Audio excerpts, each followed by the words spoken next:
What is going on, Hoops fans? Back at it with another New York Knicks video, and the NBA draft has come and gone, and the Knicks took who I think what almost everyone thought they were going and should have taken, and that was RJ Barrett. Now, of course, the Knicks fans traditionally boo. We even booed Kristaps Porzingis, and that kind of worked out, of course, before the injuries, and we traded him.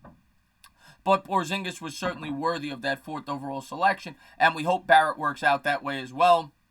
And I think he will. I think in most drafts, any one of these first 3 players would have been the 1st overall selection. I think all of them are that talented. RJ Barrett was kind of forgotten about a little bit, in terms of how good this kid is, because he played on the same team as Zion Williamson, who is just a walking highlight. I mean, that guy reminds me of Larry Johnson when he played at UNLV. This 6'6", 6'7", athletic freak. I mean, the guy weighs 285 pounds. The guy could almost play offensive line at the NFL level, and he's jumping out of the gym. That just should be illegal. I mean, that's how good this guy could potentially be.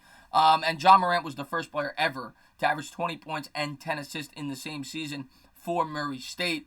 And he kind of came out of nowhere as well. I mean, that guy, unbelievable, and he's going to be a great point guard in the NBA. But RJ Barrett, first player ever to have 850 points, 250 rebounds, and 150 assists in the same year at the college level. So all 3 of these guys were just ridiculous. And Barrett, I think, translates very well to the modern-day NBA, like a James Harden does. I think he's a very similar player. Not going to say he's going to be James Harden. James Harden, one of the top 3 or 4 or 5 best players in the league, even with his defensive struggles. The problem with RJ Barrett that everyone worries about is his efficiency from behind the three-point line.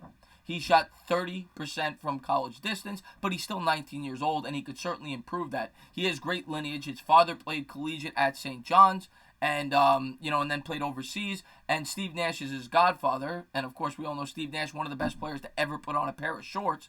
Former 2-time NBA MVP, taught him the game of basketball. So he's definitely been prepared for this throughout his entire life, and I expect nothing but great things from RJ Barrett. And I think it was the slam dunk pick for the Knicks, and I'm glad he's a Knick, and I think he's going to be a cornerstone for this team for the next 15 years.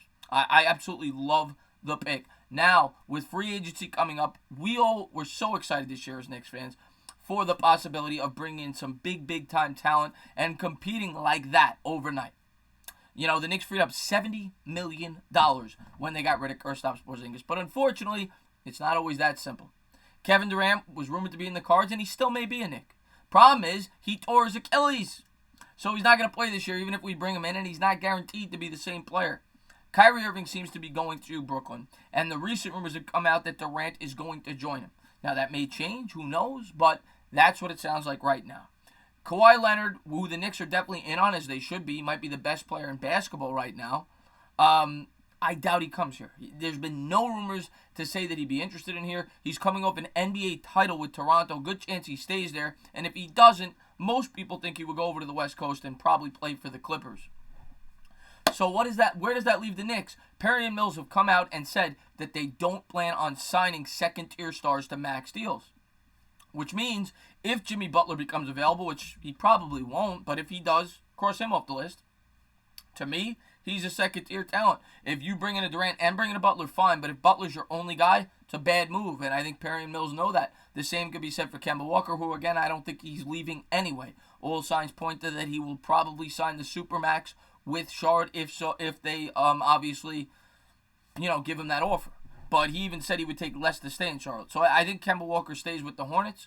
Where does that leave the Knicks? They have to sign somebody. They have $70 million in cap space, and recent rumors have come out and said that the Knicks are interested. I've heard about Morris, but the more recent rumors have said Julius Randle. Julius Randle, of course, a former early first round pick by the LA Lakers. Very, very talented player, and he's gotten progressively better throughout his career. He's going to be 24 years old. Last year, he had his best season. He averaged 21 points, 9 rebounds. The problem with Randle is the same problem with Enes Kanter when the Knicks brought him in. Enes Kanter is a very good offensive player. He crashes the glass. He gets you the double-doubles. Problem with Kanter is he got lost in the pick and roll and was a liability on defense. And the same could be said for Julius Randle. Randle, to me, is not a long-term solution. He's a Band-Aid. But I think he's a perfect fit because it's going to be very hard to find players who are pretty talented to sign on 1 or 2 year contracts. But I think Randle could potentially fit the bill as a guy you could bring on a 1 year deal, maybe a 2 year deal with a player or team option. to come in and maybe overpay him on a per-year basis, but you don't commit yourself to 3 or 4 years like you did with a Tim Hardaway. So I like the prospects of bringing in Randle for a few reasons. One, it fills up that cap space, but it only does it on a per-year basis. So he comes off the books, you could still get a big fish in the future that you think could help you contend for a championship. Two, he helps the maturation of your younger players, your RJ Barretts, your Kevin Knoxes, players like that, because he is a very good NBA player. He's not a star, but he's talented. He's talented. He's going to add talent to this roster. So I think that would help the maturation of the younger players. Maybe the Knicks are more competitive next year. They couldn't be less. They were the worst team in basketball last year. And if they finish with the 7th or 8th worst record, we learned this year that it's not that big of a deal in terms of the lottery. Not to mention, we could potentially have 2 lottery picks next year, as we, of course, have the Mavericks first-round pick after the Porzingis trade. So if I'm the Knicks, I look to acquire players like that if I'm going to miss out on the Kevin Durants of the world.